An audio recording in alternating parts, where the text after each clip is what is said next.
Welcome to Laura's World. I'm Laura and I'm coming at you from my cell phone today because maybe this will work better. I don't know. I'm sure upload time is going to take forever and a day, but here we are. I figured I'd do a little something. Today, the April 16th is actually my Easter, otherwise known as Pascha. I am Eastern Orthodox. I'm an Eastern Orthodox Christian.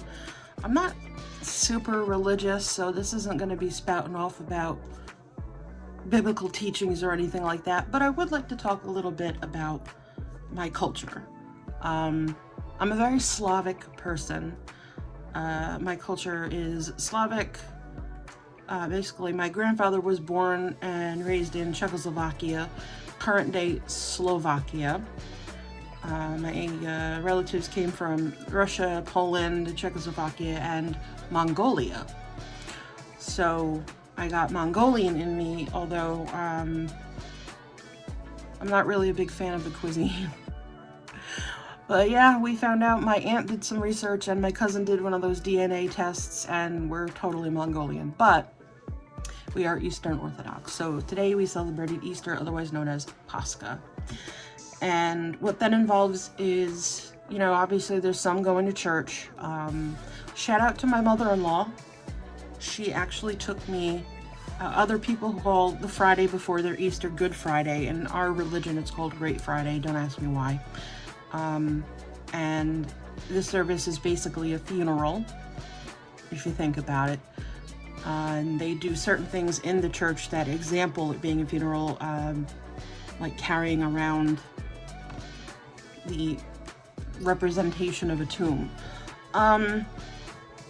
But you know, I have some issues driving, especially long distances, with some, it relates to some of my issues. And my mother-in-law, I thought, let me call her and see what she's up to.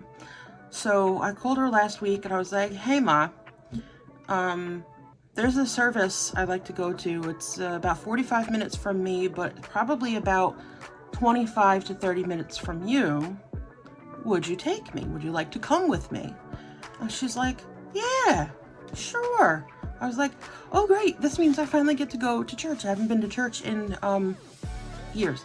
But again, I'm not super religious, so it's not like a big deal. I had met this priest before. He actually came to our house. My mom asked him to come. He met with us, and then he came a second time and he blessed the house and he gave us confession and communion. I've been married almost November will be 10 years, and I haven't had confession since before we were married, so maybe it was time. And he said, yeah, I'll be happy to do that for you. So he did it right in my living room. It was great. Really nice guy. His name is Father Gary. And my mother and I looked at each other going, that's Gary. That's unusual in the Eastern Orthodox faith. So when he mentioned that he was a convert, I said, that makes sense. You're used to hearing things like Stephen, Michael, Paul, Peter, Vladislaus, Vladimir, things, you know, like that. John, biblical names and cultural names. We have a lot of like Ludmilla and Olga and Joachim and Anna were the ancestors of God and all that kind of thing. But I said I wasn't going into it. Anyway, we're not here for theology, we're here for culture. So, yeah, I know I'm all over the place with this video because I'm still a little hyped up from dinner. I overate, which is not a good thing for me because it made me a little bit sick. But I couldn't help it. The food is so yummy. So anyway, back to Friday. My mother-in-law, you know, she's like, I'll come pick you and the dog up. And I said, no. I'll come up to you because I've lived south of her. And where we were going was farther north. So I said it wouldn't make any sense for her to come pick me and the dog up. So I drove myself and Maisie up there. Grandpa, my father-in-law, spent the day or the afternoon with Maisie.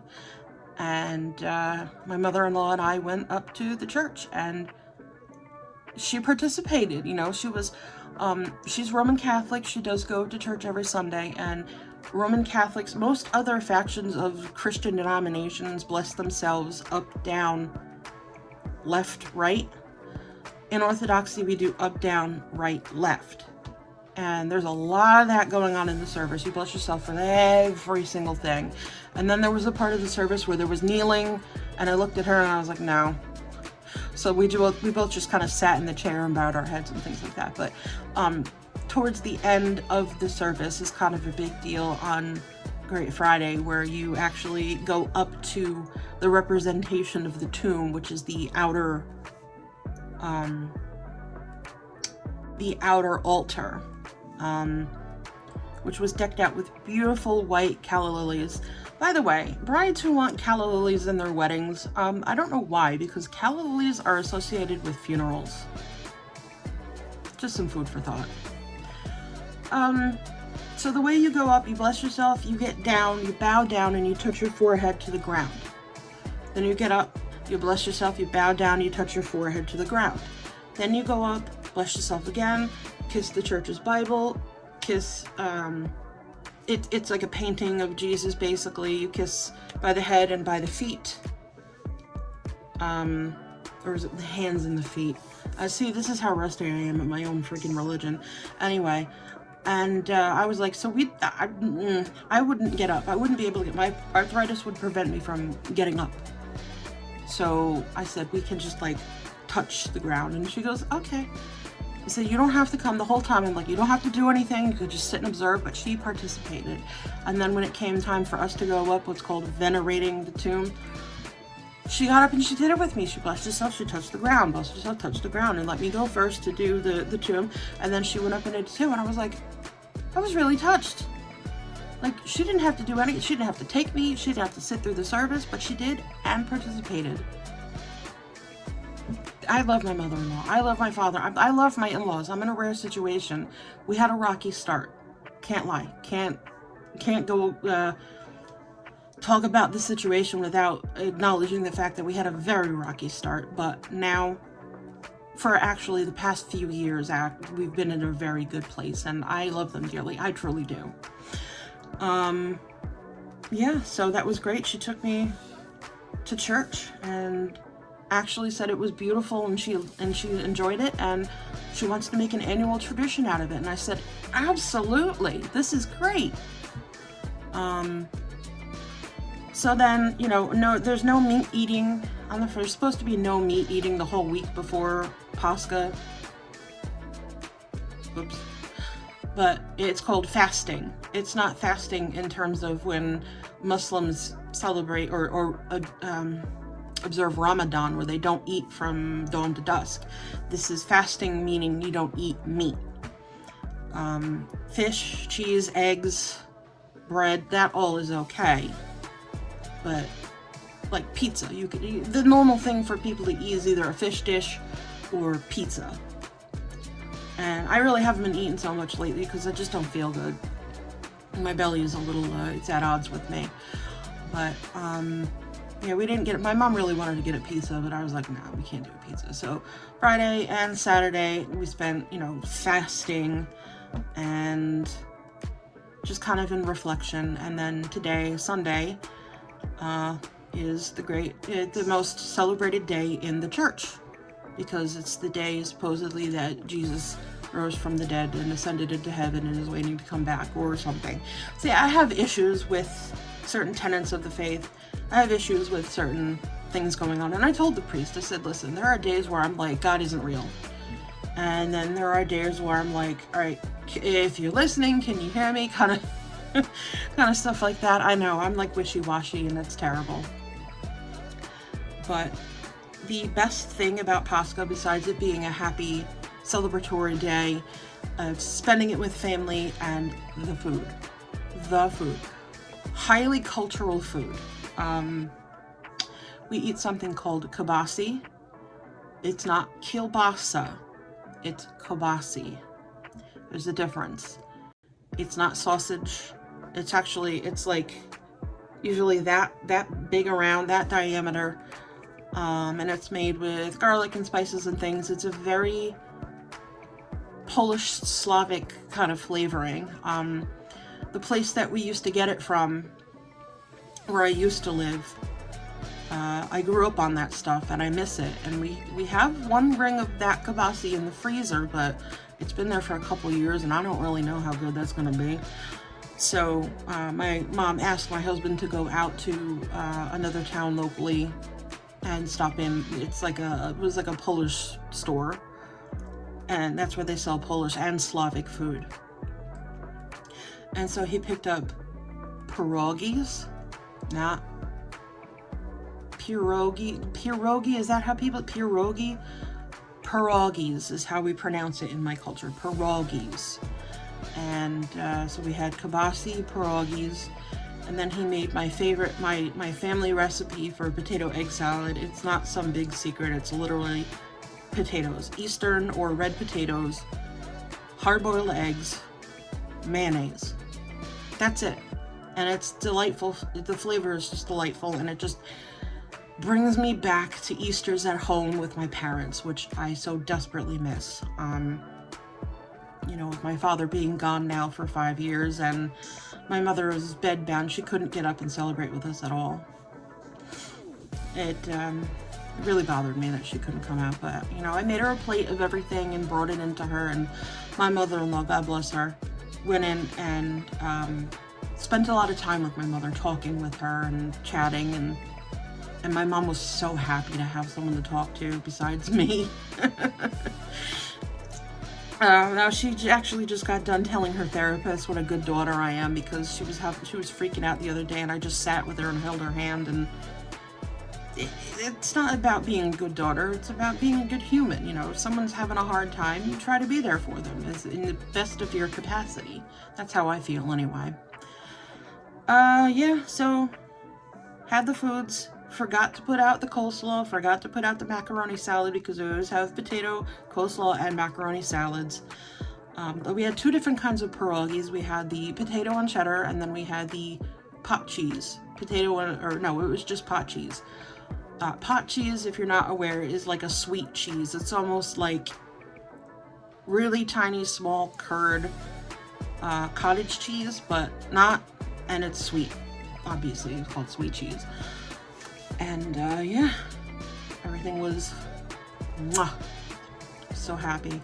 And then, of course, my mom gave us candy, and I gave her and my husband candy. And then she said, sit down for a minute, I gotta show you something. And I'm like, oh, what's going on? You know, you got something else, Hat needs help with her feet or something. And she presents this wrapped up in pink paper. I'm like, what the heck? She got me this Minnie Mouse ring from K Jewelers. I don't know, is it focusing right?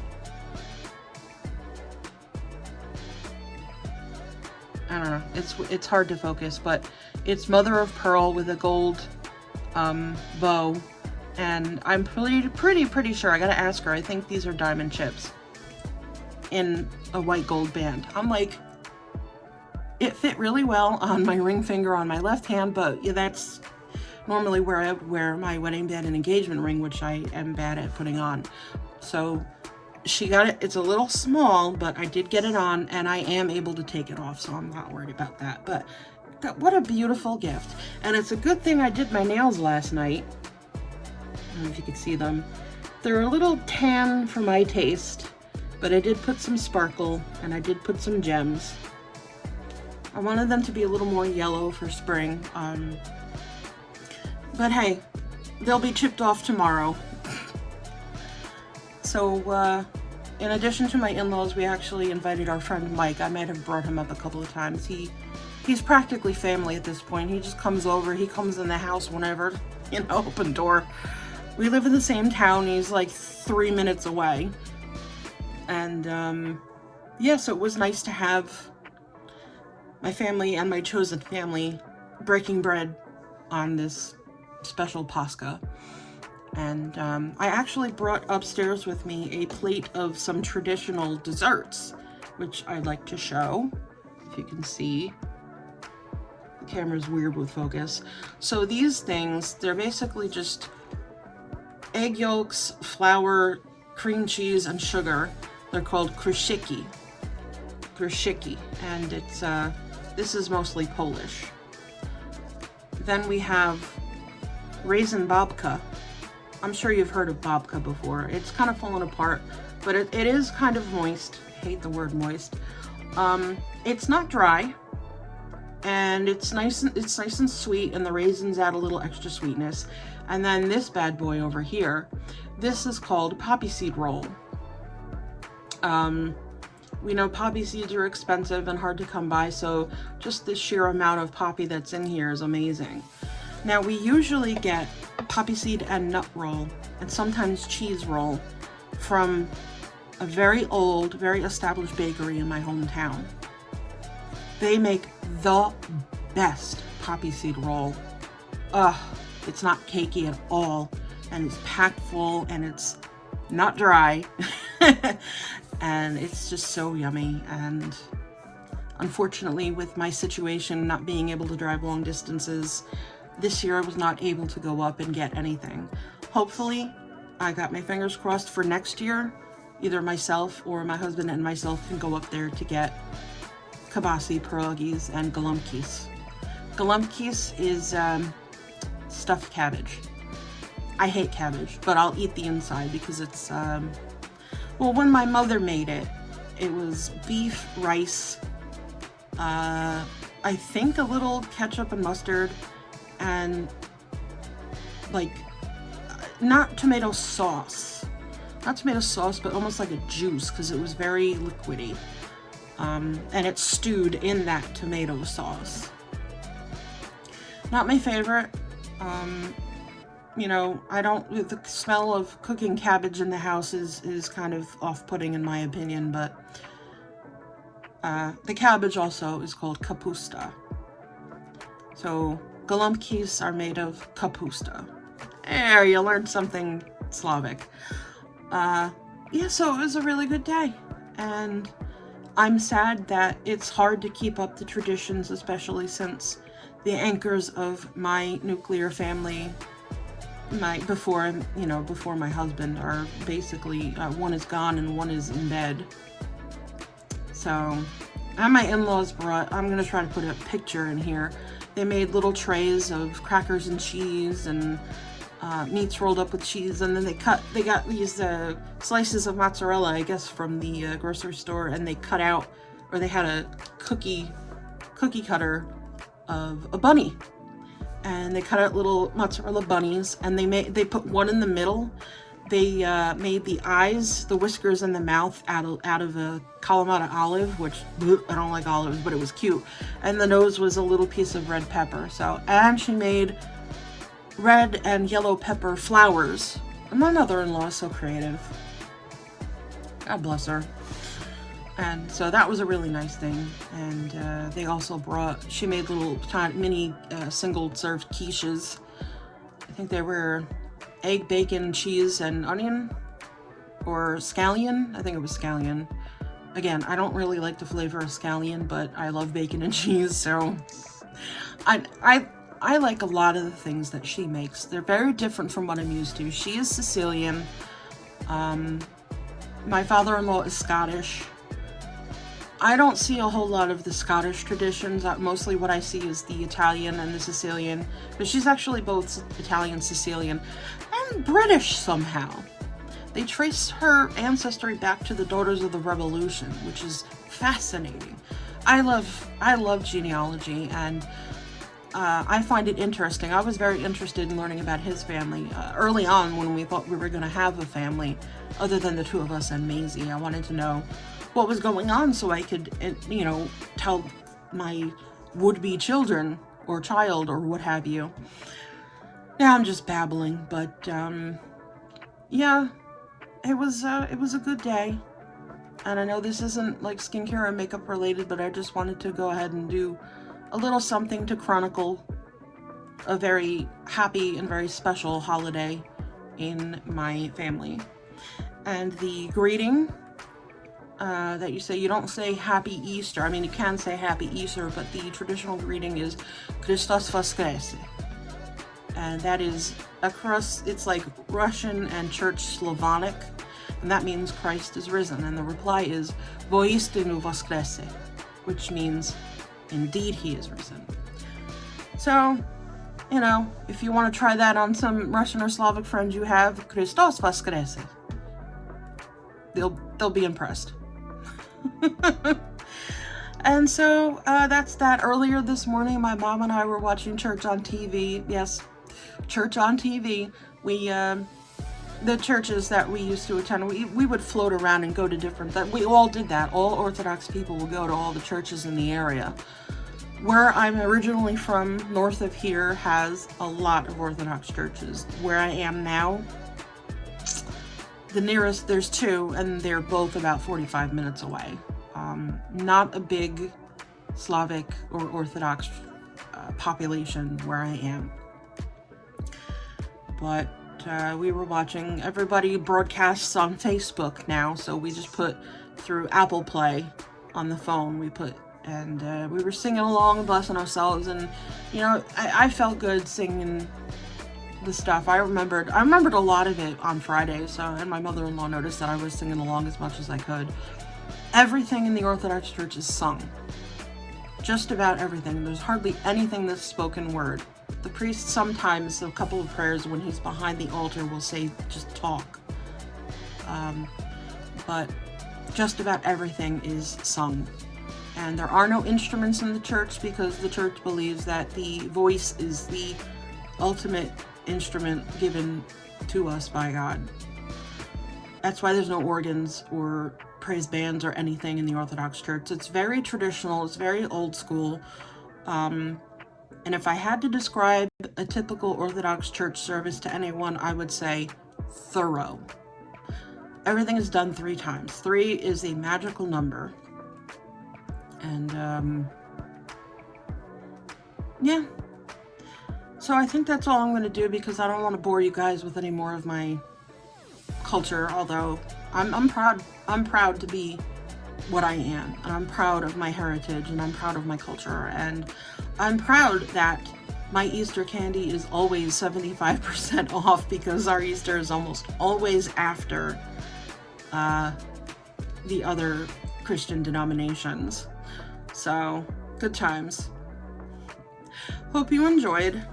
Speaking of enjoying, I'm going to go ahead and enjoy some of this yummy dessert, and I'll see you next time.